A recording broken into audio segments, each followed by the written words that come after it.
Gold trusted gold buyers మీరు తాకట్టు పెట్టిన బంగారాన్ని విడిపించి ఈ రోజు ఉన్న మార్కెట్ ధరకు కొనబడను. Welcome to iDream Social Spotlight with Kavitha.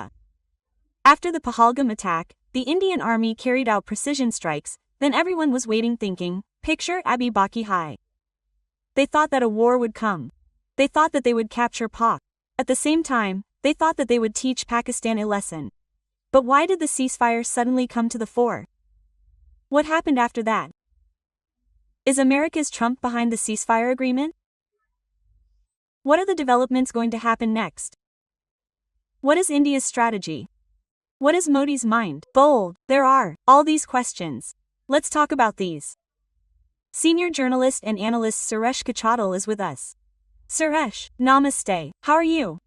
So after this, a conflict has developed. Bold. There is an atmosphere like a war. Picture Abi Baki Hay.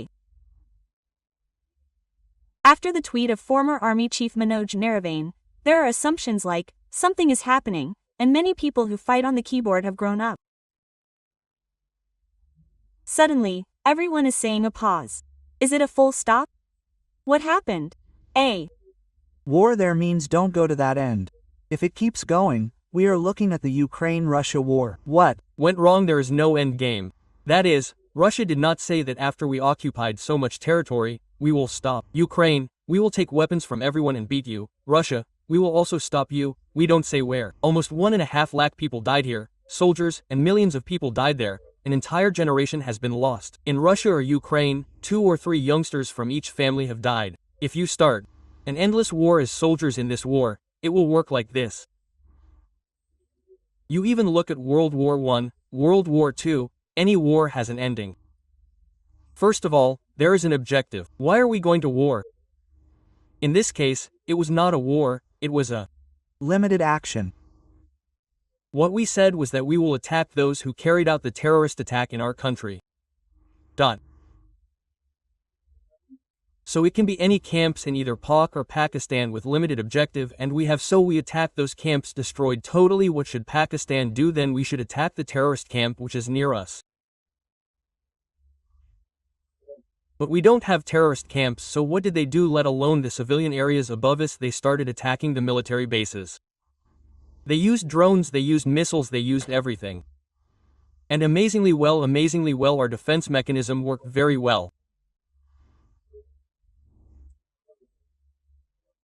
You must have seen for the first time we did battle test many products, be it S-400, be it Akash tier system, be it Pinaka, many systems, the 2 Navic, be it our satellite-based control software global positioning system, but all worked very well. After that, everyone came out and talked, but many people are talking, especially the private sector, they are helping and talking. Their products will be sold tomorrow, but what happened? Then Pakistan came and attacked us. They did not do much damage. There were 2 or 3 cases of damage in Jammu. Many civilians died along the international border and also the lock because it is going on regularly there. So they keep firing, we also keep firing from the border. It is not now, it will go on even before. But we have lost 5 soldiers, technically, 1 from the BSF or 5 from the Air Force. Has the objective been achieved? They attack Pakistan, haven't they? If we remain silent, they will think that we haven't done anything. So what did we do? On the 9th day, the 8th day, that is, we attacked the Pakistani bases. This time, we didn't attack those terrorist camps. We hit the Pakistani Air Force bases strategically, maybe Sargada, maybe Jacobabad. We attacked many other places. We did 7 to 8 places. There was a lot of damage in those places. Pakistan suffered a lot of damage. That's because basically they didn't think that we would hit them like this. First of all, what we did was, technically, we jammed their radars. They used Chinese radar. We jammed them all. When we jammed, what happened was that our aircraft were able to enter easily due to this jamming. That means never cross the border by the way I see you. Let it be our pleasure. Let it be our Rafale. Never cross the border. Let it be near the border and fire. The missiles we have, it may be any Scalp, it may be Harpoon, otherwise we have many missiles, we have Israeli plus convention, we also have the one we have made. It causes substantial damage to Pakistan. Pakistan is afraid. Next, they know what we will hit. Many of our audience here do not know the question, the keyboard warriors you mentioned. We said that Pakistan should hit its nuclear assets. Yes, they do not. Understand, if Pakistan hits a single nuclear asset, we will have to evacuate our entire Rajasthan tomorrow, because that entire radiation will come towards Rajasthan, it will come towards Gujarat, it will go towards Punjab. All the borders will be affected. What is a complete border? Even the entire half of Rajasthan, you cannot use it for the next 5,000 years. We saw that pollution and construction scene in Chernobyl. What happened? Something similar to Chernobyl. What happened here? That is a nuclear plant, it is a nuclear attack. We have an agreement with Pakistan. Even many viewers do not know that we have a signatory every January 1st of every year. We exchange a list. Our nuclear assets are in these places. You should not attack this. Pakistan will give a list. We will give them a list. For example, apart from missiles, we have a nuclear fuel complex in Cherlapalli. We supply fuel to all the nuclear power plants in India. From there they make rods and send them. They bring uranium, they process it from outside and send it. They also make equipment for the army, let alone the Air Force, the Navy. So when you give that list, will you attack it or not? Don't do it. That is the agreement you have. You will never attack any country's nuclear assets. They know what will happen to them and their impact. After seeing what happened in Hiroshima and Nagasaki, nobody has used nuclear weapons anywhere. A nuclear weapon is a weapon that can be used to attack someone. Beyond that, they don't do anything. They use conventional weapons. But Pakistan's problem is that it has become like a stone in a coffin. Where can they use nuclear missiles because the nuclear button is a command button?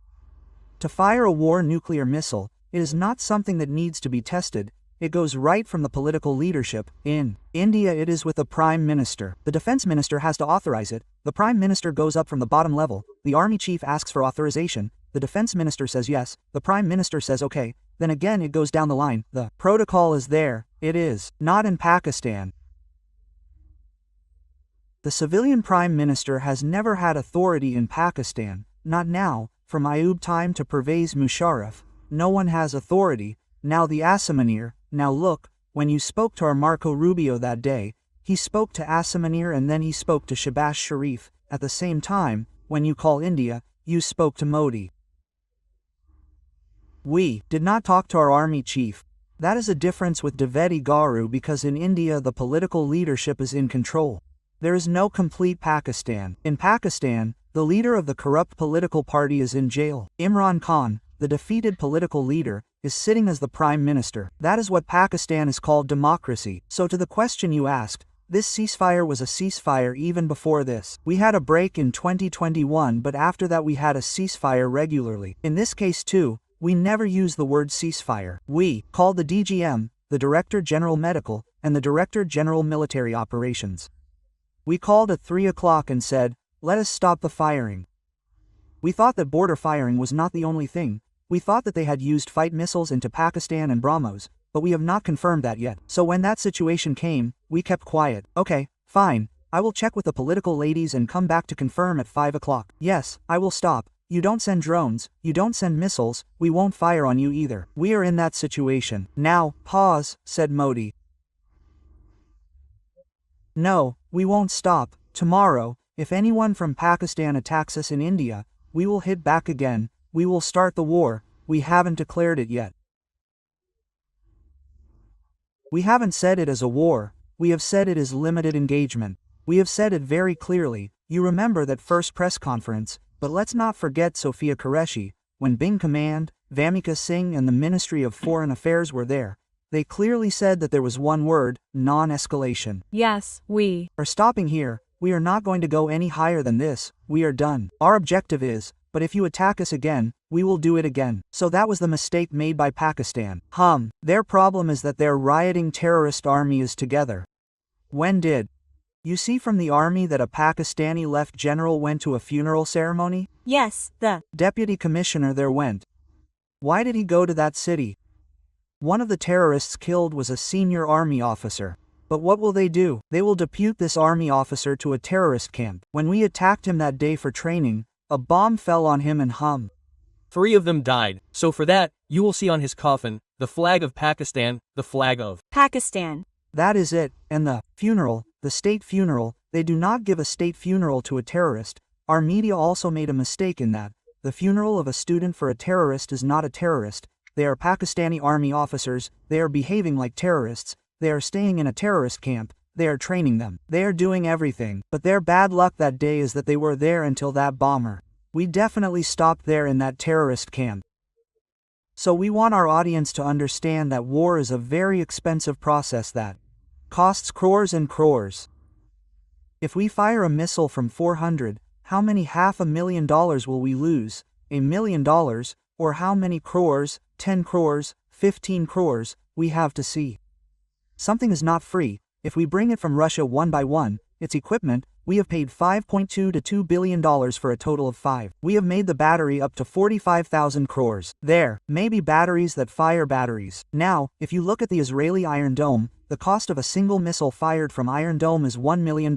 An incoming missile is not even $20,000. But to destroy it, it will cost even more. So we use the Akash method. It's less costly than that.